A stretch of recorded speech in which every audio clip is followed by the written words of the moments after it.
Ma'am ये इनका ये है कि आपस में ये सारे टीवी डिबेट में आके ये करते कि हमने ये कर दिया वो कर दिया, लेकिन पीठ पीछे सारे एक ही होते हैं। अभी हमने इतने सालों के बाद पहली बार 10 सालों में विकास होते देखा है। आज तक तो हमें यही लग रहा था, ये फैक्ट है, मुझे यही लग रहा था कि हम लोग अब ये आज़ादी नहीं हुई। मोदी जी ने जो विकास किया है वो वाकई काबिल तारीफ है। जिस विलेज में रहता हूँ मैंने देखा है कि जब से बीजेपी आई है उस जगह पे कैसे विकास हुआ है। रोड की बात करती है, आइए चलिए मैं दिखाता हूँ रोड कितना बढ़िया बना। स्कूल की बात करती है, और अपोजिशन थी, सरकारी स्कूल में पेंटिंग तक नहीं होती थी, टीचर्स आते नहीं थे, टाइम से नहीं आते थे, बच्चे पढ़ने नहीं जाते थे। अब जाके देखेंगे गांव में सरकारी स्कूलों पे पेंटिंग हो रही है, टीचर्स टाइम पे आते हैं, सर्वे करने लोग आते हैं। तो ये देख रहा हूँ मैं, तो वोट तो उन्हीं को जाएगा ना।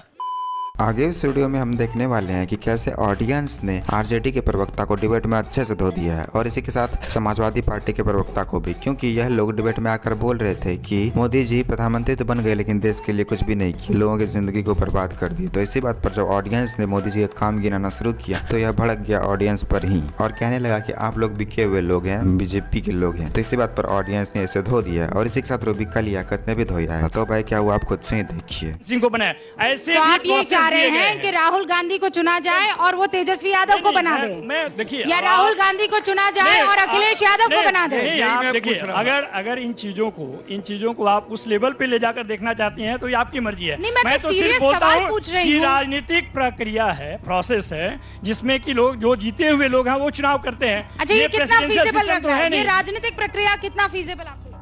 मैम ये इनका ये है कि आपस में ये सारे टीवी डिबेट में आके ये करते कि हमने ये कर दिया वो कर दिया, लेकिन पीठ पीछे सारे एक ही होते हैं। अभी देखो, हमेशा आम आदमी पार्टी ने, अरे जोरदार तालियों से स्वागत कीजिए, दीपक चौरसिया अब हमारे बीच में है। कितने लोग जानते हैं दीपक चौरसिया को?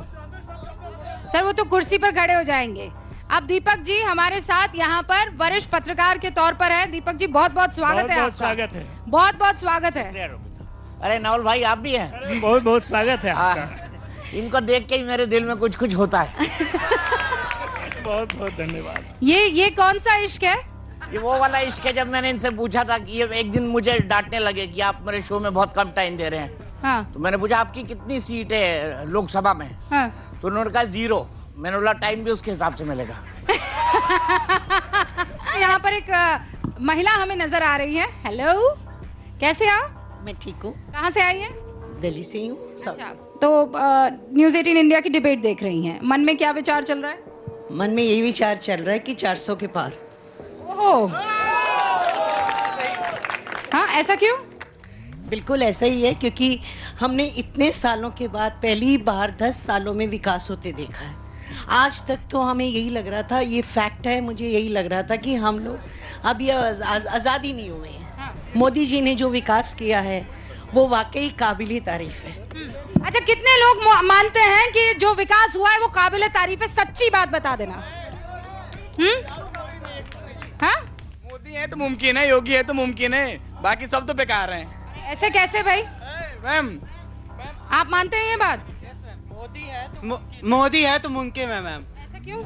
मुमकिन है, मुमकिन नहीं। मैम ऐसा क्यों? क्योंकि मैं जिस विलेज में रहता हूँ मैंने देखा है कि जब से बीजेपी आई है उस जगह पे कैसे विकास हुआ है। रोड की बात करती है, आइए चलिए मैं दिखाता हूँ रोड कितना बढ़िया बना। स्कूल की बात करती है, और अपोजिशन थी, सरकारी स्कूल में पेंटिंग तक नहीं होती थी, टीचर्स आते नहीं थे, टाइम से नहीं आते थे, बच्चे पढ़ने नहीं जाते थे। अब जाके देखेंगी गाँव में सरकारी स्कूलों पे पेंटिंग हो रही है, टीचर्स टाइम पे आते हैं, सर्वे करने लोग आते हैं। तो ये देख रहा हूँ मैं, तो वोट तो उन्हीं को जाएगा ना।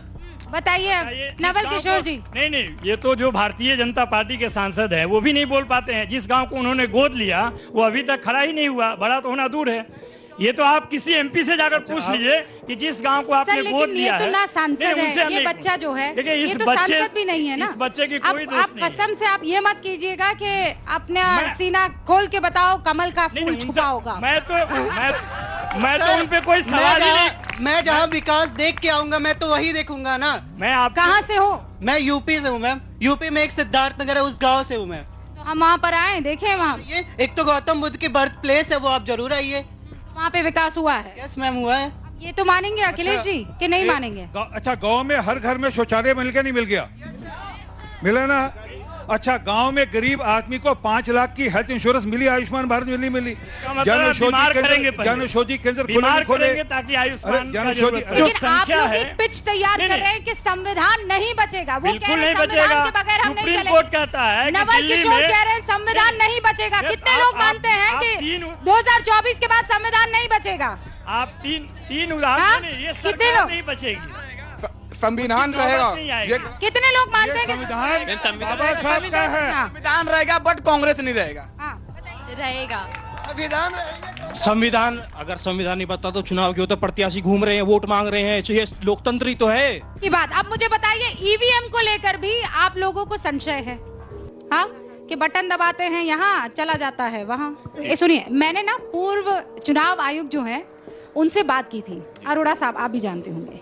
उनसे मैंने बात की, उनसे ये सीधा सीधा सवाल पूछा कि आप लोग तो बिल्कुल नज़दीक से ईवीएम पर काम किया है, मुझे ये बताइए कि ये टेम्पर किया जा सकता है, इसमें किसी तरह की गड़बड़ी हो सकती है? नहीं। तो उन्होंने ये फ़ोन उठाया, उन्होंने कहा रूबिका ये फ़ोन है, मैं नीचे फेंक देता हूँ, इसका ग्लास टूट जाता है, अचानक इसकी स्क्रीन में झिकमिक झिकमिक आने लगता है, मैल फंक्शन हो सकती है, ये मशीन गड़बड़ हो सकती है, लेकिन ईवीएम को टेम्पर नहीं किया जा सकता है, नहीं किया जा सकता, नहीं किया जा सकता है। ये चुनाव आयोग ने कहा है, किसी और ने नहीं सर। अच्छा, भारतीय जनता पार्टी और इंडिया अलायंस के लिए मुद्दों की कमी नहीं है, सामने ना मुद्दों की कमी नहीं है, लेकिन आप लोग सनातन का अपमान करने से बाज नहीं आते हैं। मुद्दों की कमी नहीं है, फिर भी प्रभु राम के प्रति आदर करने में आप कतरा जाते हैं। मुद्दों की कमी नहीं है, फिर भी आप चुनाव आयोग पर सवाल खड़े कर देते हैं। मुद्दों की कमी नहीं है, उसके बावजूद आप लगातार वहाँ नक्सली अटैक होता है, नक्सलियों को खत्म किया जाता है, तो आप उनको शहीद कह देते हैं। कांग्रेसियों को और समाजवादी पार्टी और इनसे जुड़े सभी पार्टियों का यही हाल है। जब भी इन लोगों के पास कोई सवाल का जवाब नहीं होता तो ये लोग ऐसे ही पर्सनल अटैक करने लगते हैं। कभी पत्रकारों को ही बोलने लगते हैं कि आप बीजेपी से हैं, तो कभी ऑडियंस को। ऐसे में इन्हें कौन वोट देगा? इसलिए जब चुनाव में हार जाते हैं तो उसके बाद सारा दोष ईवीएम पर दे देते हैं, खुद का गलती नहीं मानते कि इन लोगों का आदत ऐसा क्यों है कि लोग इन्हें वोट देना नहीं चाहता। खैर, आपको अगर थोड़ा सा वीडियो अच्छा लगा तो वीडियो को लाइक कर दीजिए और ऐसे ही वीडियोस के लिए आप हमारे चैनल को सब्सक्राइब जरूर कर लीजिएगा। मिलता है बहुत जल्द किसी और वीडियो में।